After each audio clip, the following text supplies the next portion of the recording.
Radio Network.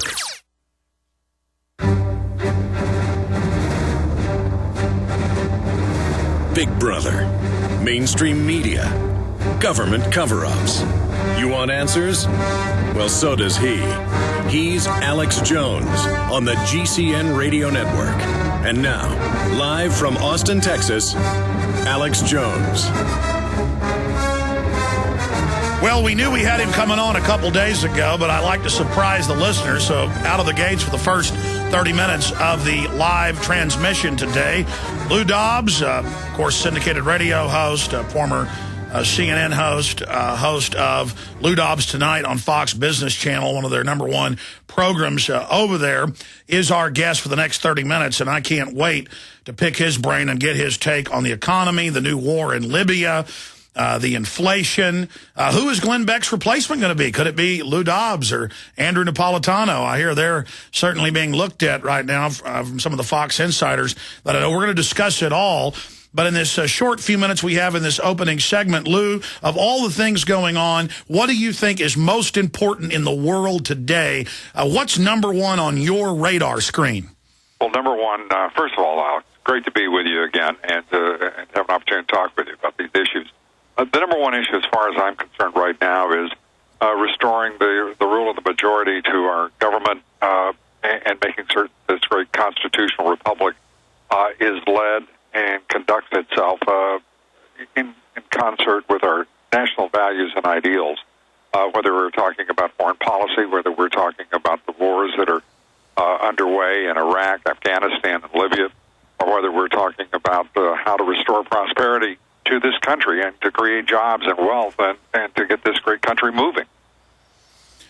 Well, when you talk about the Constitution under assault, undoubtedly, out of the gates, going back now 4 weeks ago, the UN comes out and says we have a resolution to start bombing Libya, and the president didn't even consult with Congress. At least Bush went and got a resolution for force. Exactly, and by the way, the man whom this president is a candidate, accused of being a unilateralist, went before the United Nations and got their approval, support, and cooperation, as well as the United States Congress, and he did it twice, both in Afghanistan and Iraq. If you will, the contradiction is stunning on the part of Mr. Obama. And now it's a stalemate, and they say it's not going well, so there's more and more discussions by top generals of putting ground troops in, not just CIA advisors. Unfortunately, that's exactly right. And the military analysts with whom I've spoken, and a number of former generals who are very close to obviously the general staff of the Pentagon, saying point blank that they cautioned this administration against taking on Muammar Gaddafi and opening hostilities against Libya, and now they are cautioning against the ground troops because they have said from the outset that nothing can be assured without our forces on the ground. And as we know, whether it's particularly the instance of Afghanistan, Alex, we know that doesn't assure a timely outcome either. No, it certainly doesn't, and that's 4 different major conflicts: Pakistan, Afghanistan, Iraq, and now Libya. Right. And we have the French pouring into the Ivory Coast, removing one thug, and now openly installing the other rebel leader, who they admit's been running around with his people with machetes, chopping up men, women, and children. Yeah, the involvement of the French in the Ivory Coast, wherever the French have gone over history, as you well know, they have left independent nations that were former French colonies in horrible shape. The Ivory Coast being exploited by the West for its natural resources, most prominently oil. This is a mess, and whether one styles it as NATO or the French and the United Kingdom or the United States and NATO or just the United States, somebody needs to take a very deep breath and say, wait a minute, is this who America is? Is this who Americans are? Is this the nation that we want to be? And I think most Americans would say absolutely not. Absolutely. The polls show that. Lou Dobbs, host of Lou Dobbs Tonight on Fox Business Network, LouDobbs.com. We'll be right back with him to continue along this important line of discussion, these UN wars. Stay with us. Over the last year, Alex has told you about, and many of you have experienced, emergencies and disasters in unprecedented numbers. People have had to literally run for their lives. Folks, this is Steve Shank with eFoods Direct. I'm not here to scare you, but when disaster strikes, you won't have time to think. You must act automatically. What does a pilot do when the helicopter engine fails in flight? No time to think, just act automatically. When the alert is broadcast, the alarm sounds, or the knock comes on your door, you'll need to be ready to act without thinking of what to do or what you need. You need a 5-day extreme emergency kit. With serious supplies and real food to secure 2 adults for 5 days, this powerful $300 extreme emergency kit is free with an order of at least $995 from eFoods Direct. Go to efoodsdirect.com/Alex or call 800-409-5633. That's efoodsdirect.com/Alex. 800-409-5633. A very wealthy U.S. citizen is predicting that in 2011, we will witness the most important day in America in more than 50 years. He says it will change everything about our lives. The way you shop, travel, invest, educate your children, and even how you take care of your health and your own family. Now, this man has made some outrageous predictions over the years. The crazy part is, he's usually right. You see, he predicted the collapse of GM, Fannie Mae, Freddie Mac, and America's biggest mall owner, General Growth Properties. In fact, Barron's called his work a dire prophecy. Recently, he created a video, which you can watch online for free, detailing his biggest and most important prediction yet. And it's a real eye-opener. I can't stress this enough. You should at least watch this free video online today. He explains everything you need to know, including simple steps you can take to protect yourself. You can find the video at www.endofamerica3.com. That's endofamerica, the number 3.com. Watch the free video at www.endofamerica3.com. That's endofamerica3.com. Hi, folks. This is Alex Jones asking you for a minute of your time to tell you about soap. Not detergents, but good old-fashioned pure soap made by the Cal Ben Soap Company, a family-owned and operated American company. My family, staff, friends, and radio listeners are constantly telling me how much they love these products for bath, hair, laundry, and dishes. There is nothing like these factory-direct, big money-saving, triple-concentrated soaps anywhere. Get a free detailed catalog by calling 800-340-7091 or see them online at 5starsoap.com or Infowars.com. Let's talk to the owner of 5 Star Soap, Marty Schachter, and see what he has to say. As founder and owner for over 63 years, people keep asking me, how's business? I'm happy to say our business is going down the drain. Call us at 1-800-340-7091 or visit our website, 5starsoap.com, for buying our 1 to 2 month soap sampler. Thank you. From his Central Texas Command Center, deep behind enemy lines, the information war continues. It's Alex Jones and the GCN Radio Network.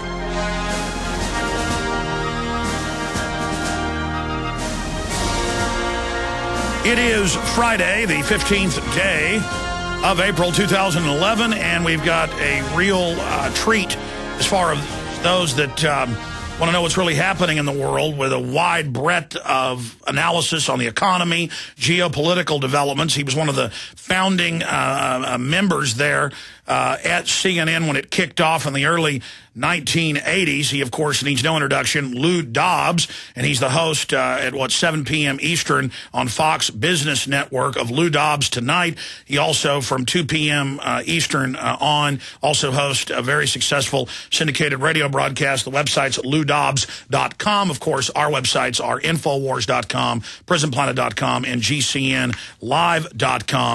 And there's a host of issues. Donald Trump, does Lou think he's really going to run? Has Lou heard any word about who's going to be replacing Glenn Beck during that slot?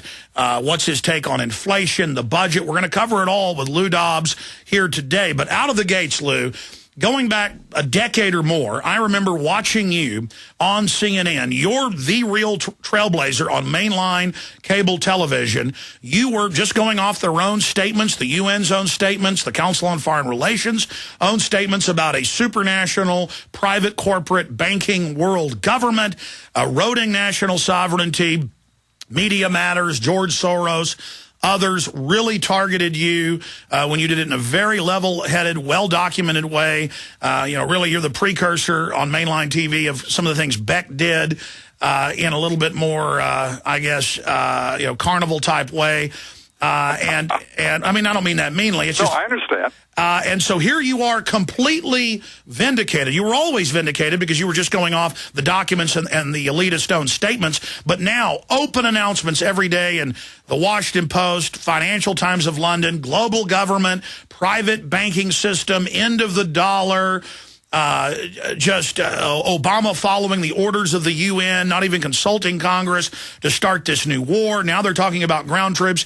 What is it like a decade after you began to be the first to expose this on mainline TV, to be demonized, to be attacked, to have somebody shoot at your house, to go through all of this, to expose the North American Union, and now it's almost passé, but you were demonized for it?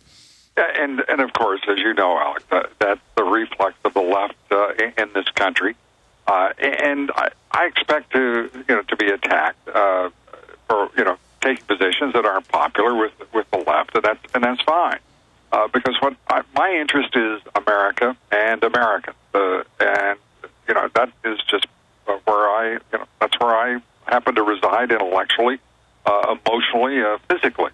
And I make no apology for being an American who is concerned most about America and Americans. It's that straightforward.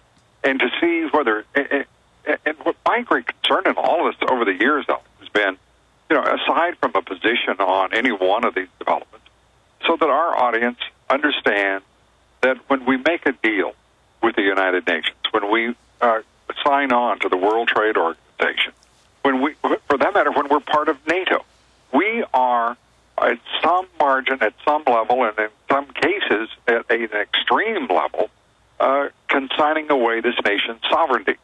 And we are deferring national interest to a broader interest, whether it be a European interest, whether it be a global interest, or whether it be an Asian interest. It doesn't matter.